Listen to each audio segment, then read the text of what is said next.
Hey guys, welcome back to my channel. आज के इस वीडियो में हम बात करने वाले हैं आईसीआईसीआई प्रूडेंशियल म्यूचुअल फंड के नए फंड के बारे में, ICICI Prudential equity minimum variance fund. इसका एनएफओ पीरियड जो है 18 नवंबर से स्टार्ट होता है, 2 दिसंबर को एंड हो गया है। Markets will fluctuate, your peace of mind doesn't have to. जैसे कि नेम बता रहा है, इक्विटी मिनिमम वेरिएंस फंड ये इक्विटी ओरिएंटेड स्कीम है, ओपन एंडेड स्कीम है। कभी आपने ऐसा सुना है कि कोई पर्सन है जिसका हाइट जो है वो 6 फीट की है और वो एक रिवर में जिसका एवरेज डेप्थ ही 5 फीट है, उसमें वो ड्रॉन हो गया हो, डूब गया हो। So like that, beware of the flaw of average. एक जो आदमी है 6 फीट का, वो एक नदी से क्रॉस कर रहा है और उस नदी की जो एवरेज हाइट है वो 5 फीट है, तो वो उसमें ड्रॉन नहीं कर सकता। Average could be deceptive as it overshadows the actual price of variance from the average. हम अब बात करते हैं वेरिएंस क्या होता है। वेरिएंस बेसिकली एक मेजरमेंट का टूल है। मेजर करता है वो डेविएशन को एवरेज से कितना ऊपर कितना नीचे। जैसे कि ये एग्जांपल लेते हैं कि आपने अपना पोर्टफोलियो बनाया हुआ है, आपका स्टॉक्स में पोर्टफोलियो चल रहा है, म्यूचुअल फंड्स हैं आपके पास कुछ, तो आपका जैसे मार्केट अगर क्रैश करती है, फॉर एग्जांपल 10% से क्रैश करती है या 10% से इंक्रीज करती है, ठीक है, तो आपका जो फंड है वो कितना डिक्रीज और कितना इंक्रीज हो रहा है मार्केट की सिचुएशंस के अकॉर्डिंग, वो चीज़ जो चेक की जाती है वो होता है, दोनों में डिफरेंस को कहते हैं डेविएशन। तो इस फंड में उसी डेविएशन की ही बात की जा रही है, उस डेविएशन पर ही फोकस किया जा रहा है। वेरिएंस जो होता है स्टैंडर्ड डेविएशन का ट्वाइस होता है, like square root of standard deviation is always known as the variance. अब वेरिएंस जो है हमारे डेली लाइफ को कैसे इम्पैक्ट करता है, थोड़ा सा हम पहले इसको समझते हैं, फिर हम आगे समझेंगे कि इस फंड के बारे में क्या चीज़ें हैं।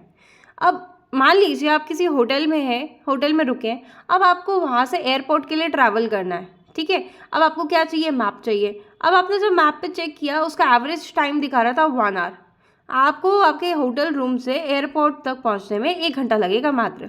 लेकिन अगर आप किसी पीक आवर्स में जा रहे हैं, जैसे मॉर्निंग या इवनिंग के टाइम में जब ऑफिस टाइम होता है या छुट्टी हो रही होती है, तो उस टाइम आपको 1 का 1.5 भी लग सकता है, 1-1.5 घंटा लग जाएगा आपको। यही आप अगर कंजेशन नहीं है रोड पे, एकदम रोड खाली है, उस ऐसी रोड मिल जाए आपको, तो 1 घंटे का जो रोड टेन्योर था आपका वो 45 मिनट से भी कम में हो सकता है पूरा।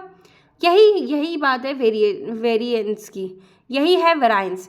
आपको जो 1 घंटा लगने वाला था एयरपोर्ट पे पहुंचने में, एक जगह जब पीक था आपका, पीक आवर्स में आप जाएंगे तो वेरिएंस जो है वो 30 मिनट ज़्यादा लगेगा। यही आप उस टाइम ट्रैफिक कम है, आप उस टाइम में जा रहे हैं तो 15 मिनट जल्दी पहुंच जाएंगे आप। तो यही जो ऊपर नीचे की चीज़ है, इसी को ही वेराइंस कहते हैं। इसको हमने किया डेली लाइफ से अपना कोरिलेट। अब वेराइंस की बात करते हैं कि ये इन्वेस्टमेंट से कैसे रिलेवेंस रखता है ना। अब ये भी तो समझना पड़ेगा कि अब इसका इन्वेस्टिंग से क्या लेना देना है। तो हम एक एग्जांपल लेते हैं कि कोई मिस्टर एक्स है, अब उनको रिटायर होना है 25 साल बाद। वो इसे सोच के बैठे कि मैं 25 साल बाद रिटायर हो जाऊंगा। 13% का एवरेज लेते हैं कि हिस्टोरिकल एवरेज हमारा मार्केट्स का रिटर्न, म्यूचुअल फंड का रिटर्न जो है 13% है, और वो 25,000 महीने की SIP कर रहे हैं, ठीक है। अब उनको जो एक अमाउंट की रिक्वायरमेंट है वो 5.7 करोड़ की है, पर जैसे ही वो इन्वेस्ट कर रहे हैं, ठीक है, 25 ईयर्स तक करते हैं। उन्होंने जब देखा 25 ईयर्स बाद उनकी इन्वेस्टमेंट जो है वो 3.3 करोड़ है, जबकि होनी चाहिए 5.7 करोड़। ऐसा हुआ क्या कि उनकी जो रिटर्न्स है वो इतनी कम हो गई, राइट। अब इसमें देखें तो एक्चुअल रेट ऑफ रिटर्न जो है वो टर्न आउट हुआ है 10% या उससे भी कम। एक्सपेक्टेड एवरेज हमारा 13% है, यहाँ 10% के करीब पहुंचा है। अब ऐसे क्यों हुआ? या फिर आपको जो विड्रॉ का था कि आप जो उसमें से इमरजेंसी के टाइम पे आपने उसमें कुछ पैसे विड्रॉ कर लिए, तो आपने जो 25,000 रुपये हर महीने बचाने थे अपने रिटायरमेंट के लिए, वो आप ईमानदारी से बचा नहीं पाए 25,000 रुपये। तो यही दो सिचुएशंस हैं कि आपका मार्केट जो एवरेज आपने सेट किया था 13%, पर 13% से कम रिटर्न्स मिल गए आपको, या फिर आपने उसमें से पैसे निकाल लिए। दो ही सिनारियो हो सकते हैं, तभी आपका ऐसा फंड हो गया जो आपका कॉर्पस था वो कम हो गया, राइट। अब दो पोर्टफोलियो देखते हैं हम, एक जैसे पोर्टफोलियो ए और ये पोर्टफोलियो बी है। अब पोर्टफोलियो ए जो है वो मार्केट के ऊपर नीचे चलते वक्त बहुत ज़्यादा फ्लैटर हो रहा है। अब इसका ग्राफ ही देख सकते हैं आप, -30, 10, 40, 35, और यही पोर्टफोलियो बी देखेंगे आप तो वहाँ पे -30 था, यहाँ -9 है, यहाँ 10 था, यहाँ 11 है, 40 था, यहाँ 15 है, 20 है, 35, 20। तो ऐसे ऐसे थोड़ा देखो डिफरेंस है ना। वो मार्केट के भगने से कितना ऊपर नीचे, कितना ज़्यादा ऊपर नीचे जा रहा है, और बी वाला जो है वो नहीं जा रहा है इतना।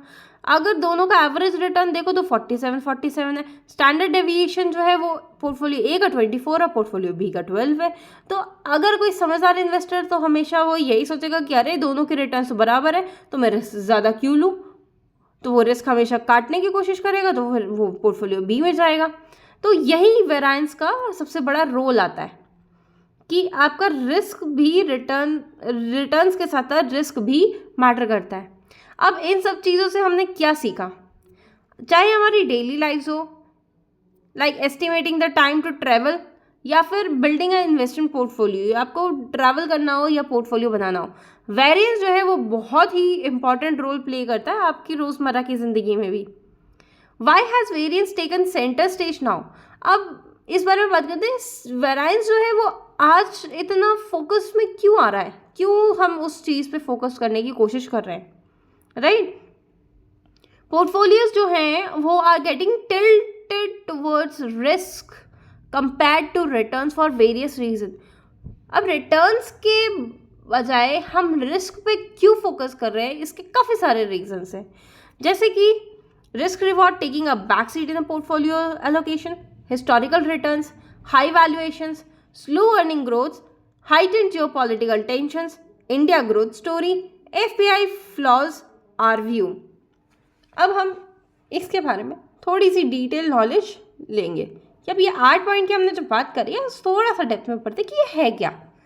तो पहली बात करते हैं risk reward taking back seat. Risk reward taking back seat, अब देखते हैं कि इन्वेस्टर्स जो है कुछ साल पहले, few years back, on an average वो कहाँ अपने पैसे इन्वेस्ट करते थे? इक्विटी में करते थे, गोल्ड में करते थे, डेट में करते थे, रियल एस्टेट में करते थे, राइट? लेकिन अब now an average with market to market gain, high historical return, higher risk appetite, सबका अपना ना आज की डेट में आप देखो आपका रिस्क एपेटाइट बहुत बढ़ गया है, क्योंकि सबको ये पता चल गया है कि हाई रिस्क हाई रिटर्न, तो हम भी चाहते हैं भाई, हम हाई रिटर्न चाहते हैं तो हमें हाई रिस्क लेना पड़ेगा। सो आज की डेट में ना मार्केट का सिनारियो जो है थोड़ा सा बदल गया है, सबका माइंडसेट जो है इन्वेस्टिंग का वो थोड़ा फ्लिप हो गया, चेंज हो गया है, इसलिए अब मार्केट टू मार्केट गेन है, हाई हिस्टोरिकल रिटर्न है, हायर रिस्क एपेटाइट है, तो पोर्टफोलियो जो है वो टिल्ट किया जा रहा है थोड़ा सा इक्विटी में, जिसमें फोकस भी आज की डेट में अगर आप देखेंगे तो मिड कैप और स्मॉल कैप में ज़्यादा इन्वेस्टमेंट्स होती हैं, राइट?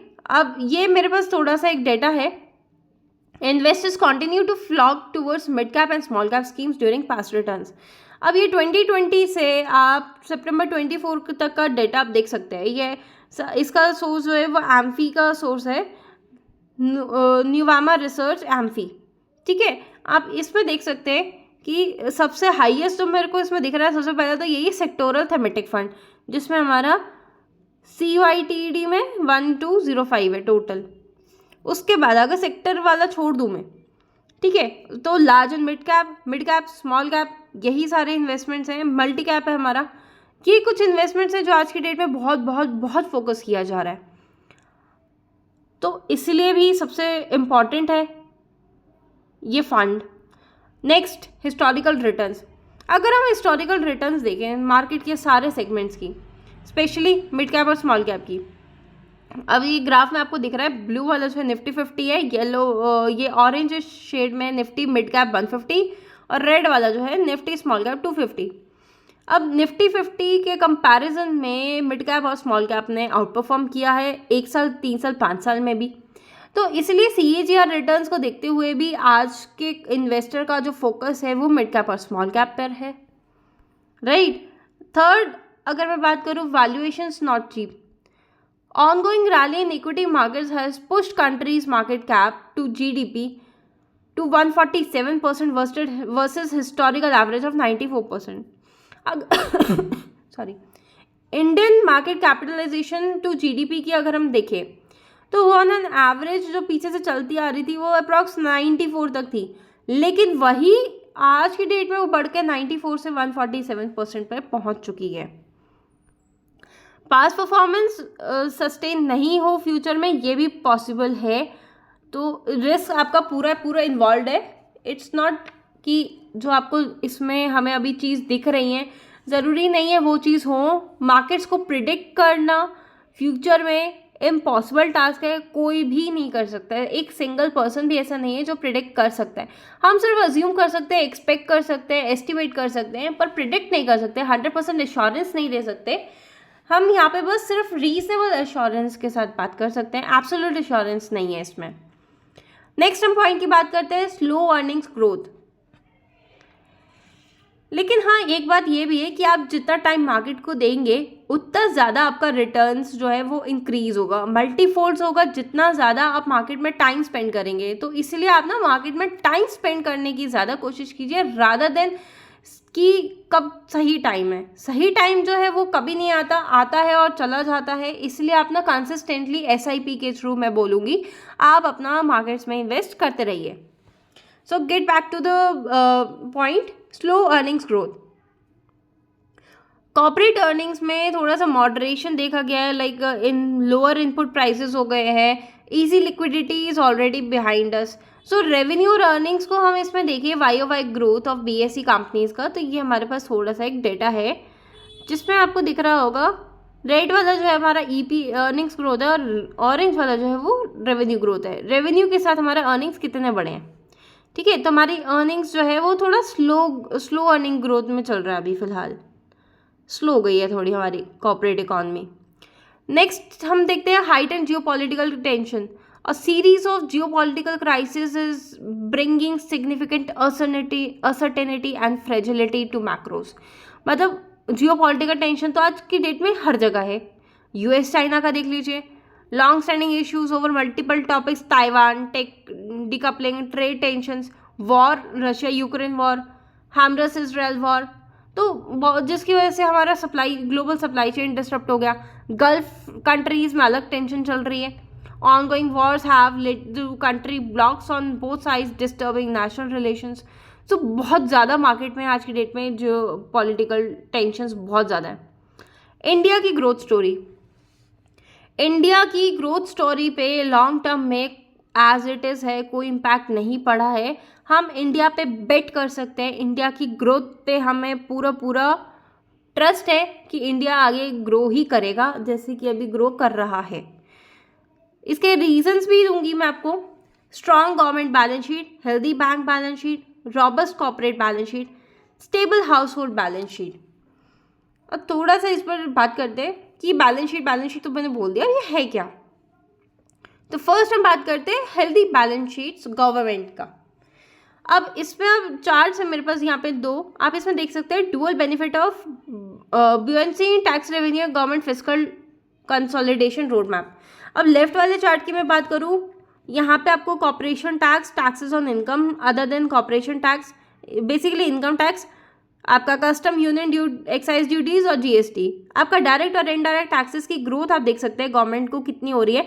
लाइक ब्लू वाला जो है वो FY20 का है, ऑरेंज वाला FY23 का है, ये जो रेड वाला है वो FY24 का है, ये आपका 24 वाला जो प्रीलिमिनरी एक्चुअल्स है। इसका जो डेटा का जो सोर्स है वो इकोनॉमिक सर्वे 23-24 है। आप इसको indiabudget.gov.in पर भी इकोनॉमिक सर्वे में जाके चेक कर सकते हैं, मैच कर सकते हैं, वहीं से उठाया गया ये डेटा, ठीक है। तो अब टैक्स में आप देखेंगे कि गवर्नमेंट के पास जो टैक्सेस आ रहे हैं, जो रेवेन्यू कलेक्ट कर रही है गवर्नमेंट टैक्सेस के थ्रू, वो धीरे धीरे ओवर द ईयर्स बढ़ रहा है। और फिस्कल डेफिशिएट देखिए as a percentage of GDP, तो वो ओवर द ईयर्स हमारा डिक्रीज हो रहा है और एक्सपेक्टेशन है आगे की बहुत कम हो जाएगा। लाइक फाइनेंशियल ईयर 2026 में एस्टिमेट किया जा रहा है कि 4.5 तक रह जाएगा। लाइक लास्ट ईयर हमारा 23 में था हमारा 6.4। Healthy balance sheets banks and corporates. अब बैंक्स एंड कॉर्पोरेट्स की थोड़ी सी बात कर लेते हैं। बैंक्स एंड कॉर्पोरेट्स में सबसे ज़्यादा दिक्कत थी, बैंक्स से सबसे ज़्यादा ये दिक्कत थी लोन्स की। लोन्स दिए जा रहे थे पर वो वापस नहीं आ पा रहे थे, बहुत दिक्कतें हो रही थी। तो आज की डेट में थोड़ी सी चीज़ें कम हो चुकी हैं काफ़ी over the time. Impaired loans decelerate further in financial year 24 and corporate balance sheets are healthy, thereby improving the overall ecosystem for private capex. तो जैसे कि लोन्स की वजह से जो दिक्कतें थी वो अब कम दिखाई दे रही हैं, हेल्दी बैलेंस शीट्स हैं, जिसकी वजह से ओवरऑल इकोसिस्टम जो है वो इम्प्रूव हो गया है और मार्केट में, बैंक्स में, कॉर्पोरेट्स में प्राइवेट कैपिटल किया जा सकता है, राइट। अब ये देखेंगे corporate debt percentage of GDP जो है वो भी 62 से ये हमारा 49 के ऑनवर्ड्स आ गया है। ये भी हमारा कॉर्पोरेट डेट भी हमारा रिड्यूस हो रहा है। हाउस होल्ड बैलेंस शीट, अब हाउस होल्ड बैलेंस शीट इसमें कैसे इम्पैक्ट करता है, अब ये देखते हैं। अगर जैसे कि हमारा इंडिया ग्रो कर रहा है, लोगों की इनकम बढ़ रही है। हम पहले साबुन इस्तेमाल किया करते थे, मतलब घर में अगर 4 लोग हैं तो सब लोग एक ही साबुन से नहाते थे। लेकिन आज की डेट में सबकी इनकम बढ़ रही है, रेवेन्यू सोर्सेज ऑफ इनकम बढ़ रहे हैं, इनकम्स बढ़ रही है, मल्टीपल इनकम्स आ रही हैं घर में। तो आज की डेट में ना सब अपना खुद के ऊपर भी फोकस करते हैं। लाइक अब एक सोप नहीं है, अब बॉडी वॉश है, लिक्विड सोप्स अवेलेबल हैं। अब हेयर केयर की बात करो, सबके अलग अलग शैम्पूज होते हैं, राइट। डिओड्रेंट्स, पहले इतने ज़्यादा डिओड्रेंट्स नहीं यूज़ होते थे, आज की डेट में वो डिओड्रेंट्स का क्रेज़ बढ़ता ही जा रहा है, बढ़ता ही जा रहा है। बेला वीटा का कितना ऐड चल रहा है आजकल, no brand promotions. Non alcoholic beverage, nutrition drinks, health conscious, wellness conscious, आज की डेट में लोग इतना हो गए ना, ब्यूटी कॉन्शियस, मतलब पर्सनल ग्रोथ पे इतना ज़्यादा फोकस है आज की डेट में कि कुछ ना कुछ नए नए प्रोडक्ट्स, ब्रांडेड प्रोडक्ट्स कंज्यूम हो ही रहे हैं। मार्केट हमारी जो है कंजप्शन में बहुत बढ़ रही है, बहुत। तो हमारे जैसे इनकम बढ़ रही है तभी ये सब चीज़ें हो पा रही हैं। अब ये एसयूवी को देख लेते हैं, स्पोर्ट्स यूटिलिटी व्हीकल। जो हमारा स्पोर्ट्स यूटिलिटी व्हीकल भी था उसका भी शेयर आप देखोगे तो ये सेगमेंट जो है डबल से भी ज़्यादा हो चुका है अब, राइट। ओवर द अप्रॉक्सीमेटली 8 से 10 साल में अगर हम देखें तो ये हर चीज़ें बढ़ रही हैं। और जैसे कि पॉल्यूशन है, पॉल्यूशन की वजह से लोग बहुत परेशान है, एयर की वजह से, तो एयर प्यूरीफायर्स की नीड बहुत बढ़ गई है। यही आप आज से 5-10 साल पहले, 10 साल पहले देख लो, कहीं नहीं ज़रूरत थी एयर प्यूरीफायर्स की, लेकिन आज तो बहुत नीड है उसकी। नेक्स्ट हम बात करते हैं एफपीआई फ्लोज की। Since last few years FPI have been selling Indian equities. The major brand has been felt by the large caps and any reversal में इन फ्यूचर में result in this segment doing much better. अब FPI जो है ना वो धीरे धीरे अपना पैसा जो है वो निकाल रही है, राइट, सबको पता है ये बात। लेकिन अब हमारे इंडिया की इकॉनमी, मार्केट इतनी स्ट्रांग हो गई ना, हमारी एसआईपी दिन बर दिन इतनी बढ़ती जा रही है ना कि अब हमारे इंडिया को ज़्यादा चीज़ें इम्पैक्ट नहीं कर सकती। आप लेके जा रहे हो फंड्स, ले जाओ, कोई दिक्कत नहीं है। हम खुद ही अपनी कंट्री के सपोर्ट में हैं आज की डेट में, सब कोई, ये एक प्लस पॉइंट है। ओवरव्यू, लास्ट हम बात करते हैं ओवरव्यू। अब इंडिया जो है, India macros remain stock and long term story intact. India macro level पे देखा जाए तो ग्रोइंग कंट्री है, ग्रो ही कर रहा है और करेगा, बहुत अच्छा ग्रो करेगा। वैल्यूएशंस जो है कंपनीज की, valuations are not cheap, valuations बहुत एक्यूरेट हो गई है। लाइक गवर्नमेंट का हर चीज़ पे बहुत फोकस हो गया है। Even chartered accountant and everybody, आप सबको ही पता होगा कि सब चीज़ें देखी जा रही है कॉर्पोरेट वर्ल्ड में भी, जहाँ भी फ्रॉड्स वगैरह होते थे वो सब चीज़ें भी डिटेक्ट की जा रही है, राइट। तो वैल्यूएशंस पर बहुत चीज़ें आ गई हैं, वैल्यूएशंस अब बहुत अच्छी है, लाइक कंपनी की फाइनेंशियल चीज़ें बहुत अच्छी है। Prefer large caps over mid cap and small cap due to reasonable valuation. अब ना लार्ज कैप और मिड कैप और स्मॉल कैप की मैं थोड़ी सी बात करती हूँ। लार्ज कैप जो होता है वो फर्स्ट 100 कंपनीज होती हैं स्टॉक मार्केट की, और 101 से 250 तक जो होती है हमारी 150 कंपनीज जो मिड कैप कहलाती है, और 250 ऑनर्स हमारी सारी होती है स्मॉल कैप। अब इसकी मैं बात करूँ तो ये है कि अगर जो नया इन्वेस्टर है, कोई मार्केट में नया नया इन्वेस्टिंग के लिए आ रहा है, अब वो थोड़ा सा घबरा भी रहा है कि मैं इन्वेस्ट करूँ कि नहीं करूँ, तो वो क्या करेगा, स्मॉल कैप में नहीं करेगा, अरे बहुत रिस्की वेंचर है वहाँ पे, मैं वो जाएगा लार्ज कैप में। पहले शुरू की बड़ी जो 100 कंपनी है मैं उसमें इन्वेस्ट करूँगा। तो लार्ज कैप में इन्वेस्ट करने का रीज़न क्या है, स्टेबिलिटी मिलती है आपको, ऑलरेडी इतनी अच्छी कंपनी चल रही है तो वहाँ पे आपको स्टेबिलिटी मिल जाती है एक बढ़िया सी। यही आप मिड कैप स्मॉल कैप देखो, वहाँ आपको ग्रोथ पोटेंशियल ज़्यादा मिलेगा, स्टेबिलिटी उतनी नहीं है जितनी लार्ज कैप में मिलेगी। तो ये भी एक रीज़न है कि आपका मिड कैप, स्मॉल कैप और लार्ज कैप्स पे आज की डेट में क्यों फोकस किया जा रहा है। FOS, fund of funds, multi asset allocation fund, hybrid schemes, her cheese market में ना इतना ज़्यादा बढ़िया से परफॉर्म कर रही है ना कि हर कोई आज की डेट में अपना एसआईपीज वगैरह इन्वेस्टमेंट्स कर रहा है। मल्टीपल एसेट्स में, मल्टीपल क्लासेस में एसेट्स इन्वेस्टमेंट्स की जा रही हैं। अगर कोई एग्जिस्टिंग इन्वेस्टर है तो आप प्लीज़ प्लीज़ प्लीज़ आप जो अपना फंड चूज़ किया हुआ है उसी में रहिए, प्लीज़ उसको स्विच मत कीजिए। अगर आपको, जब तक कि आपको उसमें रेड फ्लैग ना दिख जाए तब तक आप उसको स्विच मत कीजिए। आप उसमें हमेशा इन्वेस्टेड रहिए जब तक कि आपको बहुत ज़्यादा ज़रूरत ना पड़ जाए। जितना आप मार्केट में उस फंड को पड़े रहने दे सकते ना, उतना ज़्यादा आपका जो वो कॉर्पस बनेगा ना, कंपाउंडिंग इतनी ज़बरदस्त होगी कि आप उसको इमेजिन नहीं कर सकते। फ़िलहाल आप उसको कोई फंड डाल के आप 20 साल छोड़ दो, फिर देखो उसकी वैल्यू कंपाउंडिंग की। जब तक आपको रेड फ्लैग ना दिखे आप उसको मत बेचो। लेकिन अगर आपको कोई नया इन्वेस्टमेंट करना है, कुछ न्यू एडिशनल डालना इक्विटी में, तो आप बाकी सारी स्कीम्स पे भी फोकस कर सकते हो। फ्लेक्सिबल इन्वेस्टमेंट्स देख सकते हो, वॉलेटिलिटी देख सकते हो आप, और ये वाला फंड जिसकी हम बात कर रहे हैं तो है ही बहुत अच्छा। अब थोड़े से रिकमेंडेशंस की बात करते हैं कि हमारा आउटलुक क्या है इसको लेकर, like ICICI prudential mutual fund का क्या आउटलुक है। Plan of action, manage asset allocation, hybrid schemes, invest in less correlated assets, multi asset schemes में इन्वेस्टमेंट्स बढ़ रही हैं। इक्विटी स्कीम्स में हाई फ्लेक्सिबिलिटी के साथ फ्लेक्सी कैप में इन्वेस्टमेंट्स बढ़ रही हैं। Invest in equity schemes that have low volatility, minimum variance scheme, this is the best scheme, जहाँ पे आपको रिटर्न्स भी मिलेगा और साथ ही साथ बढ़िया से वॉलेटिलिटी भी कम। अब सारी हमने बातचीत कर ली, अब हम बात कर लेते हैं थोड़ी सी ICICI Prudential equity minimum variance fund के बारे में भी, जो इन्होंने अभी लॉन्च किया है। तो फंड के बारे में थोड़ी सी बात करते हैं। इक्विटी ओरिएंटेड स्कीम है, जैसे कि हम डिस्कस कर चुके हैं। अगर आप लॉन्ग टर्म कैपिटल अप्रिसिएट करना चाहते हैं तभी आप इस फंड में इन्वेस्ट कीजिए। इस फंड का जो मेन ऑब्जेक्टिव है वो ये है कि अपने वॉलेटिलिटी को कम से कम रखना है फंड में, बेंचमार्क की वॉलेटिलिटी से।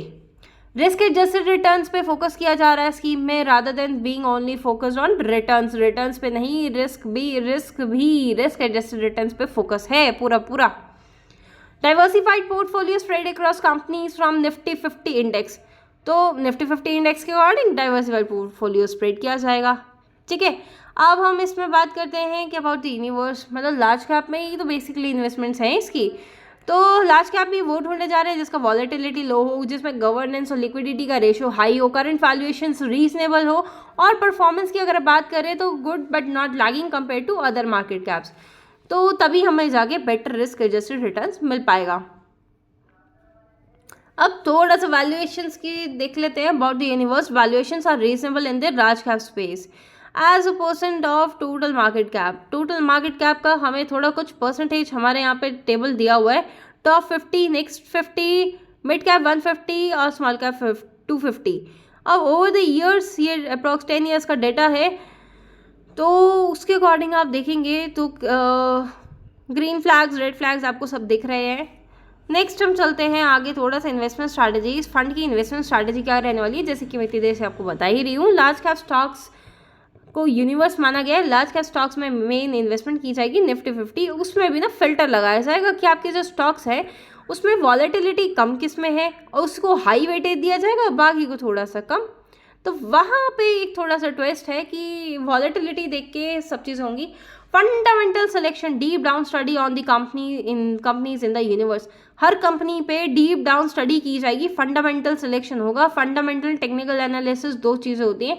फंडामेंटल एनालिसिस करना भाई बहुत बड़ा काम है और ये सब चीज़ें इसमें करके हमें दी जा रही है।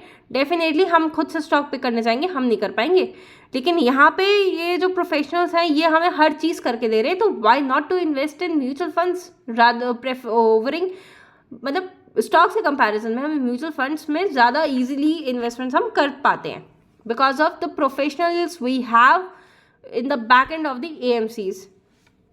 Next, active management, weight management and view based allocation. अगर कभी कोई गड़बड़ लगेगी तो उसको फटाफट उसी टाइम ठीक कर दिया जाएगा, तभी एक्टिव फंड है। पैसिव फंड में क्या होता है ना कि 3 महीने 6 महीने बाद क्वार्टरली बेसिस पे रिव्यू होता है, उसके बाद चेंजेस किए जाते हैं।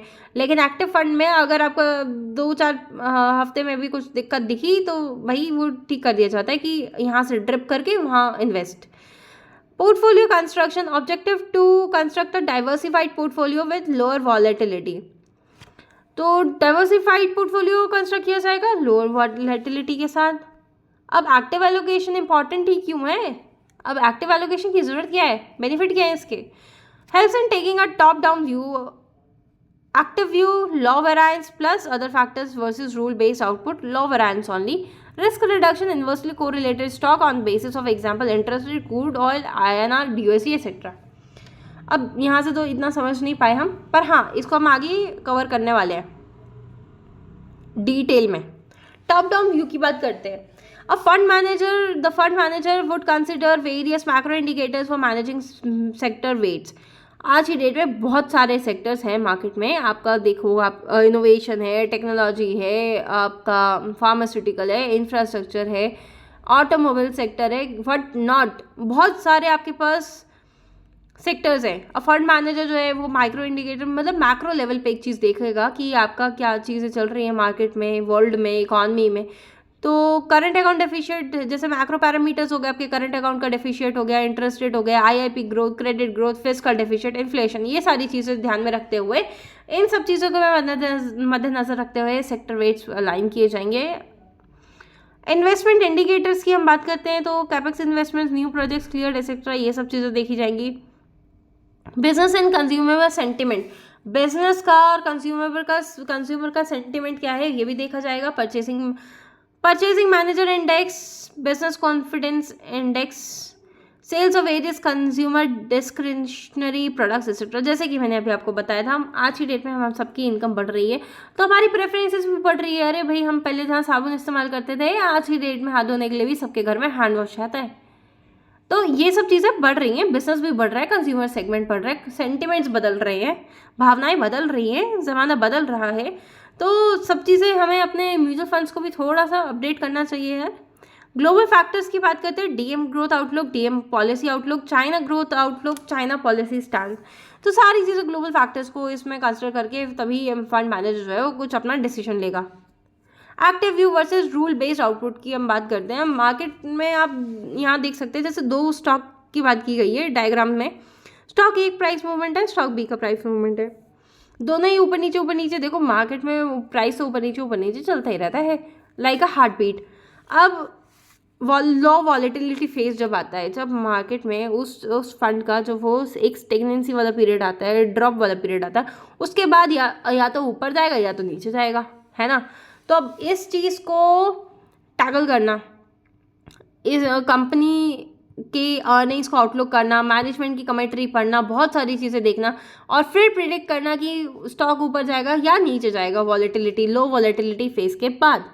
तो उस चीज़ को ध्यान रख के ही फिर हमें एक्टिव व्यू लेकर ही हमें उसको एक्शन लेना है उस फंड पे। मतलब बेसिकली फंड मैनेजर्स करेंगे ये सब चीज़ें हमारे लिए। पोर्टफोलियो कोरिलेशन में अब ऑयल प्राइसेस का एग्जांपल लेते हैं। अब एक बहुत फेमस कोई पेंट की कंपनी है, ठीक है, उसमें विच हैज़ ऑयल, जिसका जो पेंट में ना, अगर आपको पता होगा कि जो पेंट होता है, पेंट जो बनता है उसका जो की इनपुट रॉ मटेरियल होता है ना, इनपुट रॉ मटेरियल वो ऑयल होता है। ऑयल के बिना तो पेंट नहीं बनता, ठीक है। तो अगर ऑयल का प्राइस जो है वो बढ़ गया, ठीक है, तो input raw material would get negatively impacted if the oil price go up, ठीक है। अगर आपका ऑयल का जो प्राइस है वो बढ़ गया तो आपका पेंट की कंपनी में पेंट के दामों पे इम्पैक्ट पड़ेगा उसका सीधा। यही अगर कोई फेमस ऑयल कॉर्पोरेशन कंपनी है और वो एक्सप्लोरेशन ऑफ ऑयल कर रही है, अभी एक्सट्रैक्ट कर रही है, ठीक है, अगर ऑयल के प्राइसेस बढ़ गए उसको तो बहुत अच्छा है, उसके लिए बहुत बढ़िया है, उसका प्रॉफिट बढ़ जाएगा।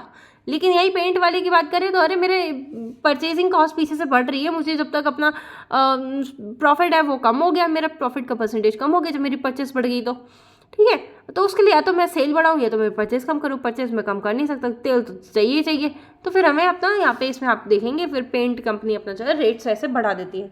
सप्लाई एंड डिमांड सारी चीज़ें उसी पे चलती है, मार्केट का खेल ही वही है, ग्रीड फियर सप्लाई डिमांड, उसके अलावा कुछ नहीं है। इंटरेस्ट रेट का एग्जाम्पल लेते हैं। अगर एक इंटरेस्ट रेट अगर कभी बढ़ता है, ठीक है, इंटरेस्ट रेट बढ़ता है तो अब जैसे कोई ऑटो मैन्युफैक्चरिंग कंपनी है, कोई गाड़ी बनाती है, अब उसका जब मार्केट में रेट ऑफ इंटरेस्ट बढ़ेगा, कंज्यूमर सोचेगा कि अरे यार मैं गाड़ी लेने जाऊँगा उस पर लोन लूँगा, उस पर तो इतना ब्याज बढ़ गया, जहाँ 10% था वो 12% हो गया, 2% ज़्यादा भरना पड़ेगा। तो कुछ लोग होंगे सोचेंगे यार छोड़ो अभी नहीं लेते, बाद में लेंगे, बाद में अभी पैसे नहीं है, या जब भी रेट कम हो जाएगा तब लेंगे। और यही आप बैंक के नज़रिए से देखो, बैंकिंग कंपनी जो है वो तो बोलेगी यार 10% का 12% मिल रहा है, बढ़िया हो गया अब तो मेरे को, मेरे स्प्रेड का जो है मतलब इसी चीज़ से तो बैंक कमाता है कि आपको इंटरेस्ट पे देगा और आगे से इंटरेस्ट लेगा लेगा और देगा, बस यही दो चीज़ें हैं। उसके बीच में जो मार्जिन बचता है वही तो बैंक की इनकम है। अगर इंटरेस्ट रेट बढ़ गया तो बैंक की चांदी चांदी, राइट। तो किसी के लिए अच्छा किसी के लिए बुरा, तो ये सब चलता ही रहता है। अब इस फंड को लेके ना कुछ मिथ्स हैं, उस मिथ्स को आज हम बस्ट करेंगे। Low variance equals to defence sector only. कई लोग ऐसा कहते हैं कि अरे लो वेरिएंस तो सिर्फ डिफेंस सेक्टर में ही होता है, तो नहीं भैया, ये मिथ है आपका। आप ये हिस्टोरिकल बैक टेस्टेड डाटा देख सकते हैं सेक्टोरल एक्सपोजर पे, जिसमें cement, auto, FMCG, energy, finance, health care, industry, media, metal, retail, technology, utility सब है। दिसंबर 2003 से दिसंबर 2023 तक 20 साल का डेटा है ये आपके सामने। खाली डिफेंस ही नहीं, बाकी कंपनीज भी हैं, बाकी सेक्टर्स भी हैं जो आपका लो वॉलेटिलिटी देते हैं भाई, ऐसा नहीं है। Myth buster 2, low variance equals to low returns. अगर मैं मेरा रिस्क कम हो जाएगा तो मेरे रिटर्न्स भी तो कम हो जाएंगे ना। जैसे कि हम बोलते हैं high risk high returns, low risk low return, तो मेरे लो वेरिएंस में लो रिटर्न्स होंगी? जी नहीं, ऐसा नहीं है। अब लो वेरिएंस आपको अप्रोच कैसे हेल्प करती है, यहाँ इस चार्ट से आप देख सकते हो थोड़ा सा। अब इंडेक्स की बात करें, ये छोटा सा टेबल जो साइड में दिया है राइट साइड में, लोअर वॉलेटिलिटी और लो ड्रॉडाउन को हम थोड़ा सा देखेंगे कि लो वॉलेटिलिटी का जो है वैल्यू ऑफ इन्वेस्टमेंट भी आप देख सकते हो सबसे हाई है। Nifty 50, Nifty 100, Nifty small cap, Nifty mid cap से लो वॉलेटिलिटी का हाईएस्ट है 27.3 लाख। और सॉरी CAGR के बात करें तो 18.4 सबसे, ये भी सबसे हाईएस्ट है। CAGR भी सबसे हाईएस्ट है और 27.3 लाख इन्वेस्टमेंट भी सबसे हाईएस्ट है। तो ऑब्जेक्टिव जो ये है इस चार्ट में आप देखेंगे, ग्रीन कलर का जो ये लाइन जा रही है ऊपर, ठीक है, ग्रीन कलर की जो लाइन है ना, ये आपका है निफ्टी 100, लो वॉलेटिलिटी 30। तो बाकी के कंपैरिजन में Nifty 50, Nifty 100, Nifty mid cap के कंपैरिजन में लो वॉलेटिलिटी ने आउट परफॉर्म किया है। हम इस चार्ट से ये चीज़ देख सकते हैं। और अगर आपको चाहिए तो इसका ये सोर्स भी है MFI एक्सप्लोरर, ठीक है। और नीचे आपका इसमें देखेंगे, नीचे आपको दिया हुआ है, ये इसकी वेबसाइट है, यहाँ से इसका ये डेटा लिया गया है, आप जाके चेक भी कर सकते हैं इस डेटा को। सो बेसिकली आपका लो वेरिएंस ऐसे आपको हेल्प करता है कि भाई आपका रिस्क भी कट जाता है, रिटर्न्स भी आपकी अच्छी आ जाती हैं, ठीक है। ये आपके रेड एंड ग्रीन फ्लैग्स हैं। अब ये इसमें ये बताया कि आपके जो 60% टाइम्स है ना, निफ्टी 100 लो वॉलेटिलिटी 30 TRI ने आपके निफ्टी 100 को आउट परफॉर्म किया है 60% टाइम्स। 60% टाइम्स मतलब बहुत ज़्यादा होता है भाई, बहुत सही है low variance. How does low variance approach help? अब ये हेल्प कैसे करता है हमें? Approach has been able to capture most of the upside in the bull phase, right? अगर आप देखेंगे 2007 में बूम हुआ था, 2009 में रिकवरी हुई, फिर BJP government being elected, recovery after year devaluation, जब हमारा वो आया था नोटबंदी, डिमोनेटाइजेशन, और रिकवरी पोस्ट कोविड-19, स्ट्रॉन्ग अर्निंग्स मोमेंटम, ठीक है। मार्च 2007 से सितंबर 2004 के जब भी ऊपर नीचे चीज़ें हुई हैं, तो देखो धीरे धीरे कैसे कैसे ग्रो करके निफ्टी 100 लो वॉलेटिलिटी ने कैसे अपना ग्रोथ पकड़ी है। स्ट्रॉन्ग अर्निंग्स मोमेंटम भी देखो लास्ट में 32% है, बाकी के अकॉर्डिंग भी सही है, इतना बुरा भी नहीं है। How does low variance approach help? अब मार्केट के नीचे जाने पे आपका वेरिएंस आपका पोर्टफोलियो कितना नीचे जा रहा है वो आप देख सकते हैं, इसमें सबसे कम है ना, आपका पोर्टफोलियो सबसे कम जा रहा है इसमें लो वॉलेटिलिटी में, बाकी के comparison Nifty 50, Nifty mid cap, Nifty 100 और निफ्टी स्मॉल कैप में। How does low variance approach help? अब ये हेल्प कैसे करता है? अगर फ्लैट मार्केट्स हैं, ठीक है, वो ज़्यादा ऊपर भी नहीं है, बुलिश भी नहीं है, बेरिश भी नहीं है, अब है स्टैग्नेंट मार्केट। अगर मैं बात करी स्टैग्नेंट मार्केट की, ठीक है, स्टैग्नेंट मार्केट के भी कुछ फेजेस यहाँ पे दिए गए हैं। अब उसमें भी अगर आप चेक करेंगे तो इस अप्रोच ने जो है वो बेटर एक्सपीरियंस दिया है इन्वेस्टर्स को, राइट। अब बाकी सबसे आप कंपेयर करके देख सकते हैं, इसका जो है वो हायर डेटा आ रहा है। इन सबका सोर्स नीचे अवेलेबल है, इसमें मेंशन है, आप इसको जाके देख सकते हैं, कोई इशू नहीं है। How does low variance approach help? 3 year का रोलिंग रिटर्न देखेंगे डेली बेसिस पे फ्रॉम अप्रैल 2005।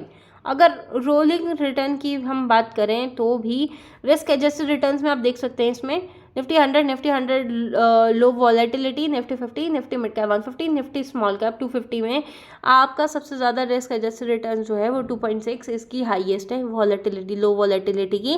और साथ ही साथ आप देखिए स्टैंडर्ड डेविएशन भी सबसे लो है और एवरेज भी बढ़िया है, बढ़िया टक्कर का फंड है ये। 3 ईयर का रोलिंग देखा था, 5 ईयर का भी देख लो यार, 3.9 है रिस्क एडजस्टेड रिटर्न, बाकी का कंपैरिजन में हाईएस्ट है और स्टैंडर्ड डेविएशन भी सबसे कम है। तो व्हाई नॉट, इन्वेस्टर को क्या चाहिए इससे ज़्यादा, आपका रिटर्न भी ज़्यादा है और आपका रिस्क भी कम है।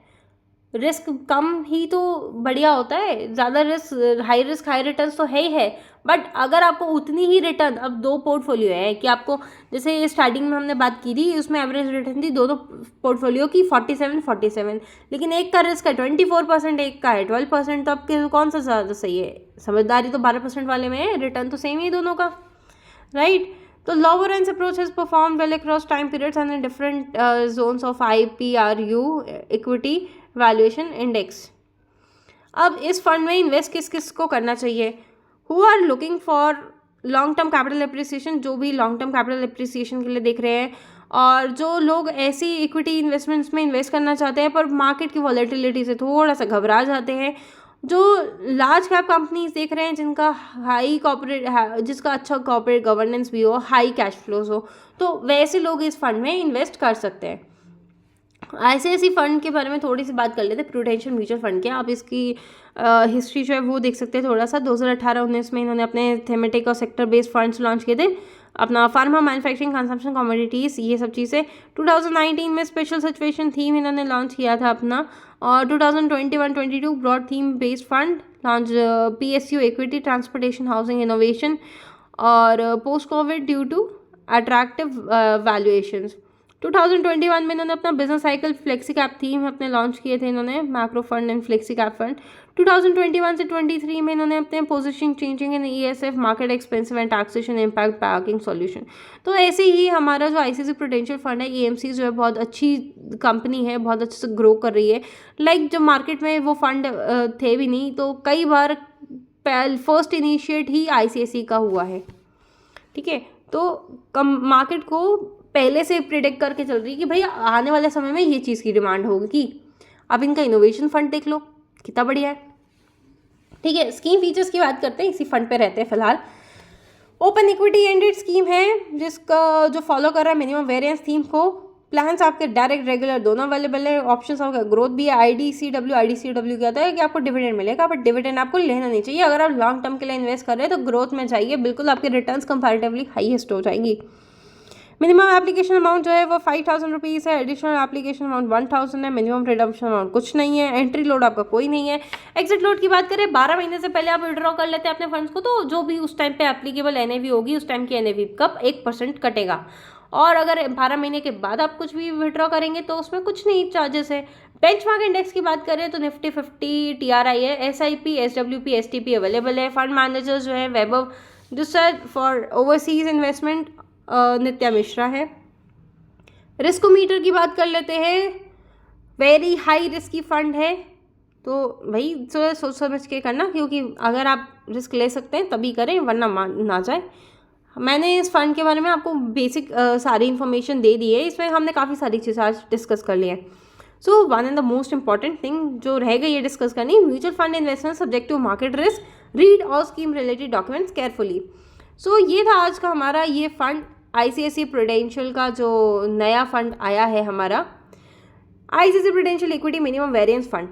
आप इसके NFO में इन्वेस्ट कर सकते हैं। NFO में अगर आप स्किप कर गए इन्वेस्ट करना तो आप स्कीम के रीओपन होने पर भी आप इन्वेस्टमेंट कर सकते हैं और अपना इसका बेनिफिट ले सकते हैं स्टेबिलिटी का, without compromising return, better valuations हैं। ट्रिगर जो है इसका जो नो सेक्टर रिस्ट्रिक्शन है, ठीक है। लार्ज कैप, मिड कैप को स्मॉल कैप को बीट करने का पोटेंशियल रखता है। एक्टिवली मैनेज फंड है, एक्सपोजर रखता है लो वॉलेटाइल स्टॉक्स को फ्रॉम निफ्टी 50 इंडेक्स का। Mega caps are at tactical low valuations, ठीक है, तो ये सारी चीज़ें हैं जिसके आप ध्यान में रख सकते हैं और इस फंड में इन्वेस्ट कर सकते हैं।